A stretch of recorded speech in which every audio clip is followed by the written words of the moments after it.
Guys, parang kailan lang itong album niyo yung pinopromote natin. Ngayon may tour na, no? Gaano kayo ka-excited sa pagsisimula ng local tour and world tour ninyo? Sobrang excited po kami, kasi sa palagay po namin, itong album na 'to, yung way po talaga para ma-experience siya ng buong-buo ay live. Nung pinag-uusapan pa lang namin noon, nung sinusulat pa lang namin siya, ang sabi namin, itong album na 'to, yung pagkasulat niya at pagka-conceptualize niya, ang sadya talaga namin ay mapanood siya ng live.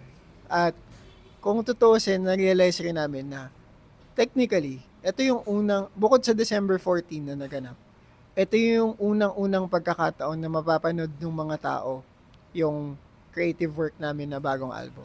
So, yan, kaya sobrang excited po kaming masimulan 'to.